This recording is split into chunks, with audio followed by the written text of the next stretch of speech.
talking with the experts.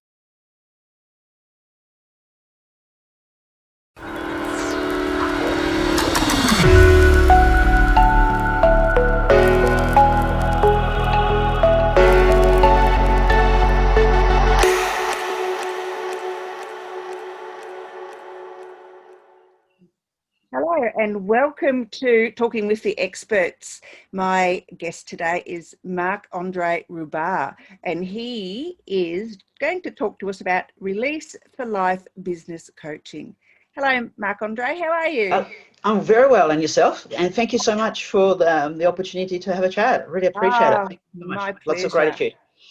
My pleasure. Now, so your topic today will be working on your business rather than in your business. So tell us a little bit about that. The old classic. Well, from what I've observed and what I've experienced and seen so far, and what I experienced, my parents had a small business. So my parents migrated to Australia and created their own business. So I saw my parents working extremely hard in their business, but not necessarily on their business. So that was the first tidbits of realization I had as a child growing up, that they were very busy and probably caught in the hamster wheel, trying to operationally trying to make ends meet.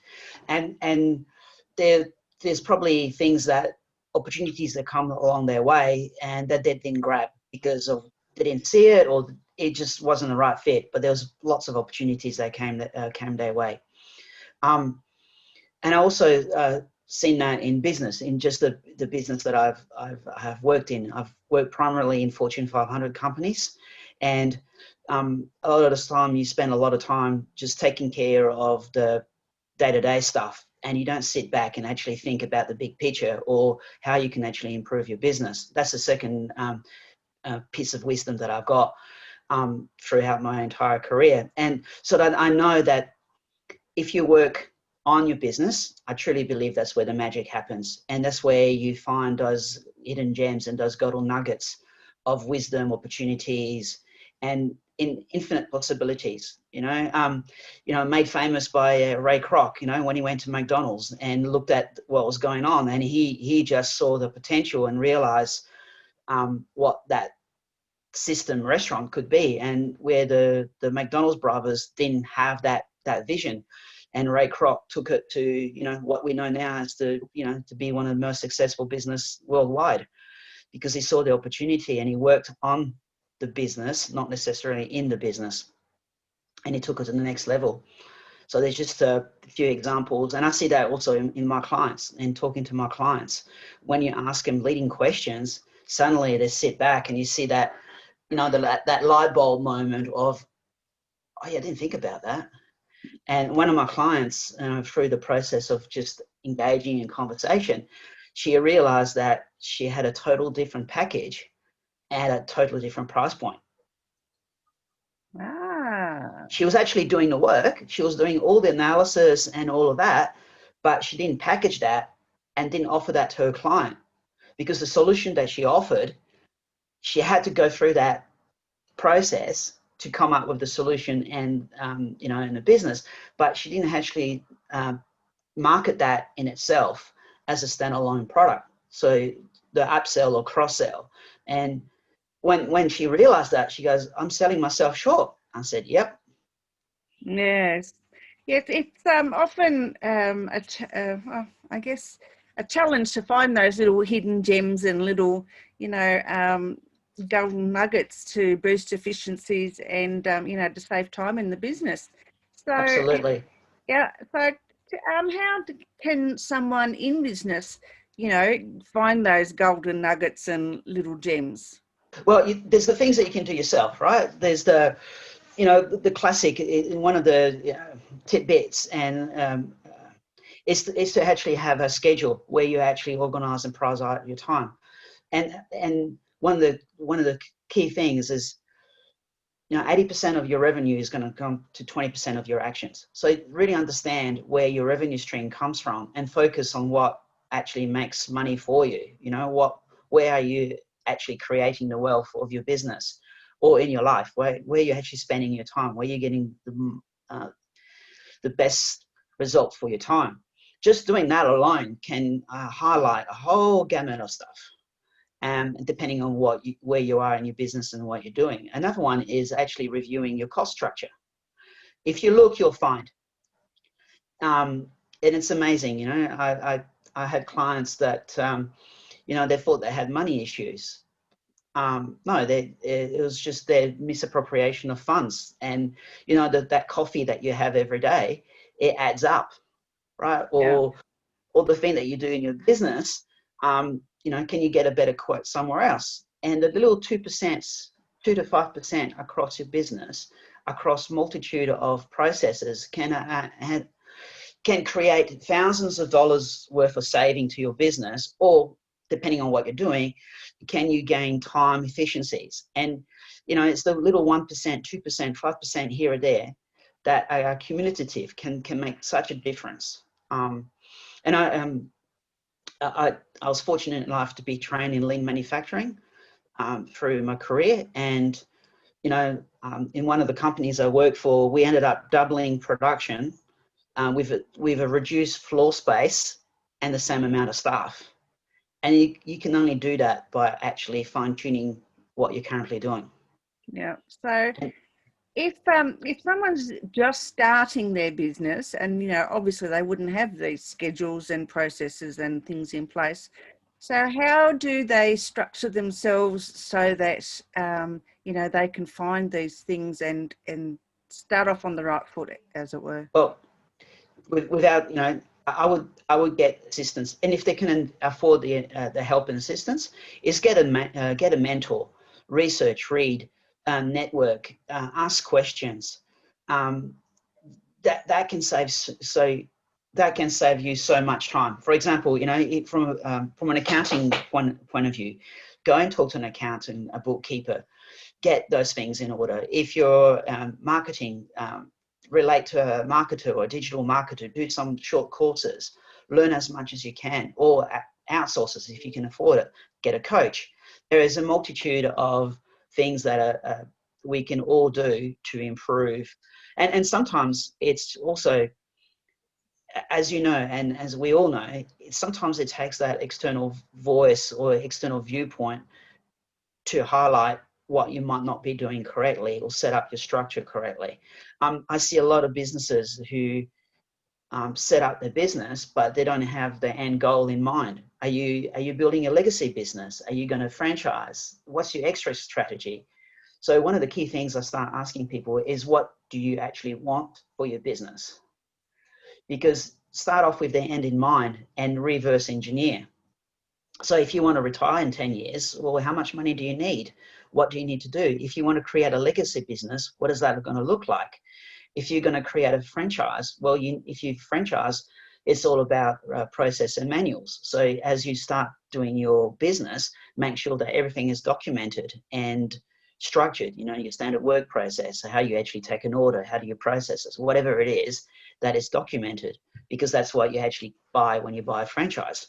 You buy a method, right? You know, to be whatever it is, right? Yeah. If it's a McDonald's franchise, it's how you're going to make the burger, right? How you're going to, and everything is already set out to you, and you just got to follow that process. So, in a nutshell, is learn as much as you can, and you know, don't try to do it by yourself, because you're going to struggle, and you're going to make maybe you're going to make mistakes. People have already made those mistakes, and there's plenty of them out there, and it's the internet is full of information. Gather as much information so that you can structure your business to save you time, money, and effort, and sweat, and frustration, because as we all know, it's challenging enough, right? So you want to make it as easy as possible, and one way of doing that is seeking support and help from others. Yep. So even with a person who is the only person, so they're a sole trader, would you advocate for standard operating procedures and, you know, writing? Absolutely. Yeah. Absolutely. I'm a really big one on standard work and documenting as much as you can of your actual process. And that's a very good way to actually go back and fine tune what you're actually doing and tweak You know, look, McDonald's is famous. It's not famous for making its burgers because they're not the best burgers in the world, right? But one of the things that has made it the business that it is because of standard operating procedures. You know, let's say that you're a small operator and you're at that time where you need to scale up or get somebody in the business. Now, if you hand them a document, a standard work procedures, if you hand them, this is how my business function and works, it makes so much easier for the person to go, oh, I understand it. Be a flow chart, be a written procedure document. They go, oh, this is how you do it, right? And it's easier. It becomes easier to train, share information, and also becomes a tool to how you can actually do it better, right? Because the other person can, oh, what about if we, instead of doing this, we did that? Oh, wow, I didn't think of that. That's going to save so much time or money. Yeah. So how can a small business take on the philosophy of lean manufacturing? It's really looking at what you're doing, and one of the key part is actually documenting what you do. Yep. That's the key thing, right? And understanding your process, and really then asking yourself, you know, why, how come, how can I do this better? And it's that constant reflection. And also, once you tweak something, is how's that actually impacting on my business, right? For example, you know, how do you take your business from $10,000 a month to $12,000 a month, right? You've got a $2,000 gap. That's what are you going to put in place to close that gap? And are you on target? Are you not on target? How can you then modify your behaviors? And one of the other key things within that is I see a lot of businesses waiting for the end of the month to measure their performance. Your performance should be measured ideally by the day, right? At worst case scenario, by the week. A lot of businesses wait at the end of the month to see their figures. Well, you've just wasted 3 weeks. Yeah. Right. Exactly. So there's 3 weeks of that you're now going to have to make up. Whereas let's say that you need to make $1,000 a day, right? And you only made 800. Well, tomorrow you need to make up that $200 difference. So what are you going to do? Are you going to send out an email to some of your customers? Are you going to ring up some of your customers and say, you know, I've got a special offer? There's a whole multitude of doing that. But if you wait at the end of the month, that's a lot of days that you miss opportunity to close that gap. Yeah. So that's one of the principles. You know, I used to manage myself and my team by the hour, by the day, by the month, and I can assure you it wasn't fun. Mm-hmm. But at the end of the day, you knew exactly what was going on and what you needed to actually do to fix the problem. So you're at the traffic light and you saw, you know, red, I'm in trouble. I need to do some things. Amber, you know, or I need to pay attention to it. Green is good to go, and green you don't touch because you don't need to look at it. It's not your focus. You're focused on the amber and the red, and those things really stick out. Yeah. In your business, right? So your focus is not only are you working on your business, but you're also taking care of the day-to-day operationally. You really focus your attention on where your attention needs to be. Yeah. So I know that you used to have a training thing, and I know we discussed that before we started this discussion, but can you tell me a little bit about the training package and what it actually involved? Because I know you trained by Benjamin J. Harvey, who was the co-founder of Authentic Education. Yeah. So can you just tell me a little bit about that?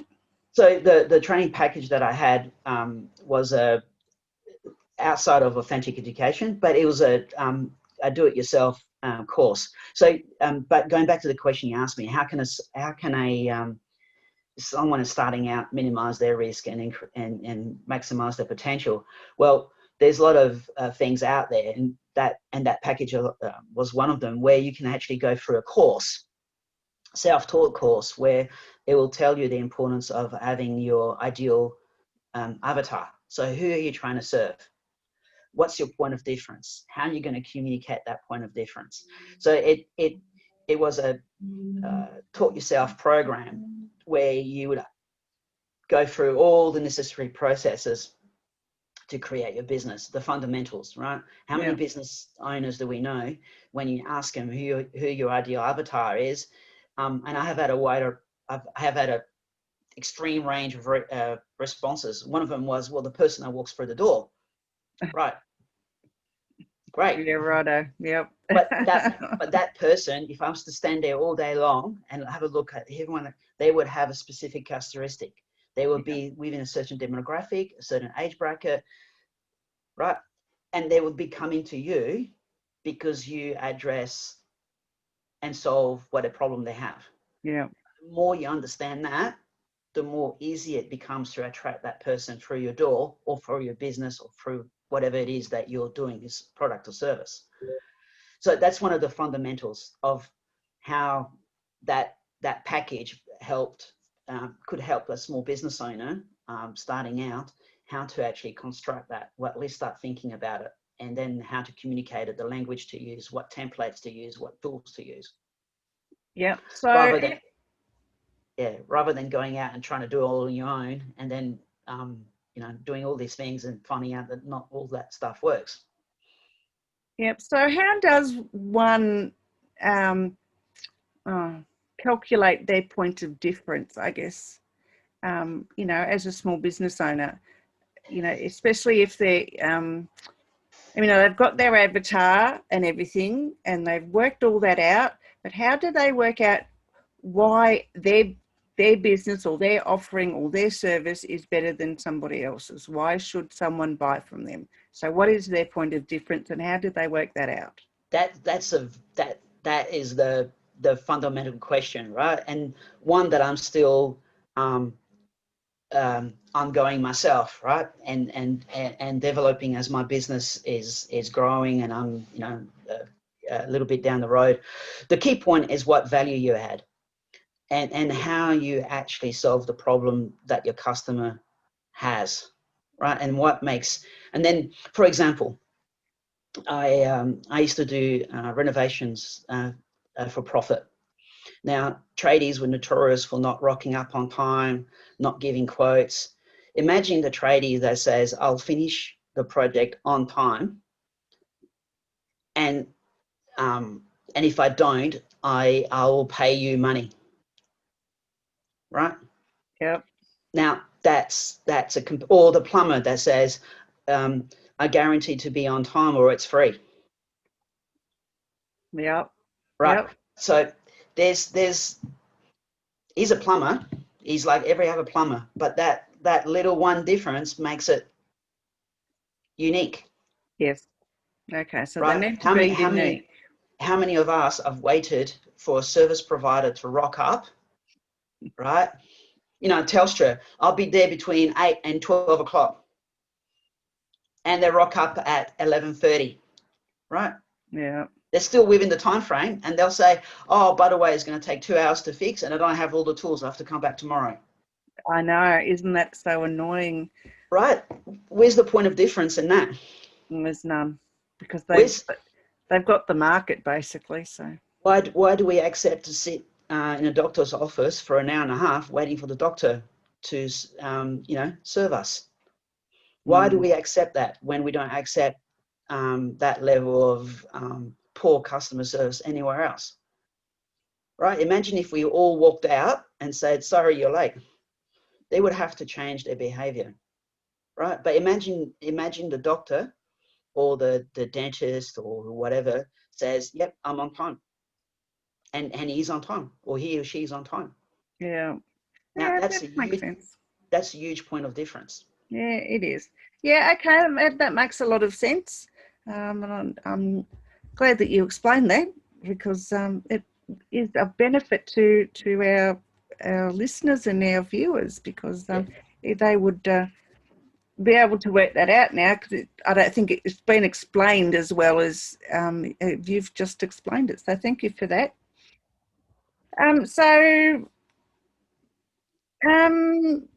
What's effective yet tools and techniques and strategies can you give us that brings awareness to be a more effective business?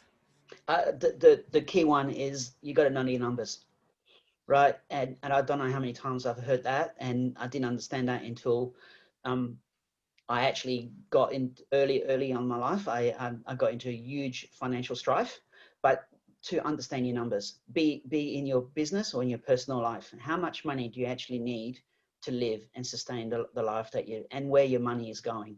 So in your business, really understand your numbers and be on top of your numbers, so that you understand if your business is profitable, and if it's not profitable, what do you need to do to change that or turn that around. I've seen too many horror stories about businesses who think they're doing well and they're actually making money only to get stuck with cash flow issues and all sorts of other stuff.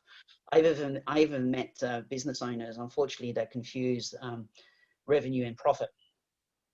So your numbers, and also understanding your financial literacy around your numbers. That to me is just one of the fundamentals, not just in business, but in life.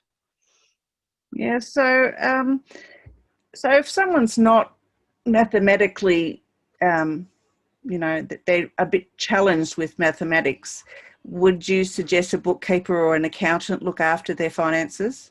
Yep, and I'll suggest that you invest some time in acquiring that skill, and that whatever limiting beliefs you have around money and all around that, I'm not good at maths, I'm not, whatever that is, try to deal with it, because you obviously, as your business grows, you want to outsource the stuff that you don't like, and who likes doing their numbers apart from accountants and bookkeepers? That seems to be their stuff. So all by means, but when the data comes out, you need to have a look at it and understand it, right? You need to understand your profit and loss.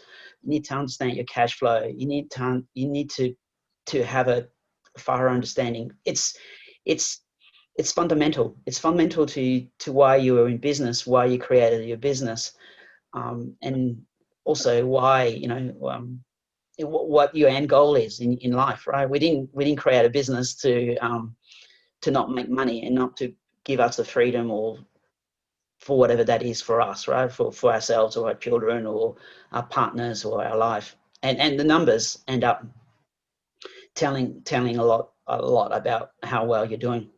Yeah.